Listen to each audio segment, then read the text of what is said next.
اس کے استعمال سے آنتوں کا انفیکشن بلکہ کسی بھی قسم کے آنتوں کا انفیکشن، ضعف معدہ اور پیٹ کے کیڑے ہلاک ہو جاتے ہیں۔ نحمدہ ونصلی ونسلم علی رسولہ الکریم، اما بعد فاعوذ باللہ من الشیطان الرجیم، بسم اللہ الرحمن الرحیم۔ ہربل ہلز کی جانب سے ڈاکٹر فہیم ہربلسٹ آپ کو پروگرام میں خوش آمدید کہتے ہیں۔ السلام علیکم ورحمۃ اللہ وبرکاتہ۔ ناظرین، آج ہم بات کریں گے کرمالا جڑی بوٹی کی۔ کرمالا جڑی بوٹی جو آپ سامنے پودا دیکھ رہے ہیں، زیادہ سے زیادہ 1.5-2 فٹ تک بلند ہو جاتا ہے۔ اکثر و بیشتر موسم برسات کے بعد جنگلات میں دیکھنے کو ملتا ہے۔ یہ بوٹی زیادہ تر گھنے جنگل میں پیدا ہوتی ہے۔ سانپ بچھو جہاں موجود ہوتے ہیں وہاں اس کا مرکز ہوتا ہے۔ شدید تلخ اور کڑوی بوٹی ہے۔ اس کے استعمال سے آنتوں کا انفیکشن بلکہ کسی بھی قسم کے آنتوں کا انفیکشن، ضعف معدہ اور پیٹ کے کیڑے ہلاک ہو جاتے ہیں۔ یہ معدے، آنتوں اور جگر اور نظام ہضم کے سسٹم کو ایکٹیو کرنے کے لیے بہت زبردست جڑی بوٹی ہے۔ سامعین، اس سے قبل کہ آج کے ٹاپک پر تفصیلی گفتگو کی جائے، میں یہ ضروری سمجھوں گا کہ ڈاکٹر فہیم ہربلسٹ کی طبی خدمات سے آپ کو آگاہ کروں۔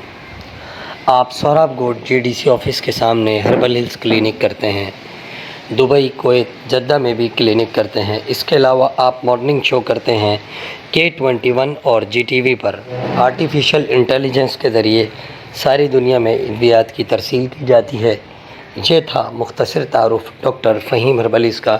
مزید رہنمائی کے لیے نیچے دیے گئے نمبر پر رابطہ کر سکتے ہیں۔ آئیے بات کرتے ہیں کرمالا بوٹی کی۔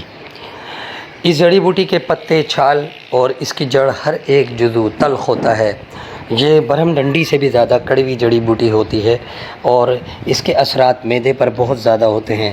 ضعف معدہ، ضعف ہضم یعنی کہ معدے کی کمزوری اور ہضم کی کمزوری، یعنی کہ جو جگر سے متعلق فلوئڈز وغیرہ کا درست طریقے سے نہ بننا اور خون میں شامل نہ ہونا، اس سے یہ بچاتی ہے اور بہت زیادہ فائدہ پہنچاتی ہے۔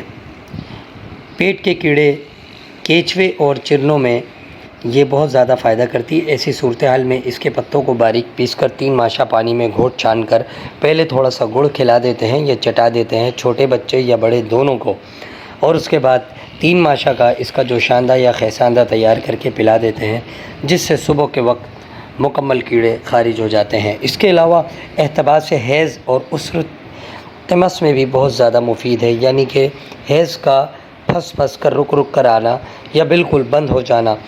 ایسے میں اس کے 3 ماشہ کے جوشاندے کو صبح، دوپہر، شام پلایا جاتا ہے، بشرط یہ کہ احتباس تمس کا تعلق خون کی کمی سے نہ ہو، تو حیض کھل کر آ جاتا ہے۔ پہلی خوراک یا جوشاندے میں ہی خون کھل جاتا ہے۔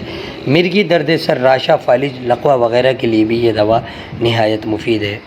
سامعین، آپ نے سنا کرمالے کا تعارف۔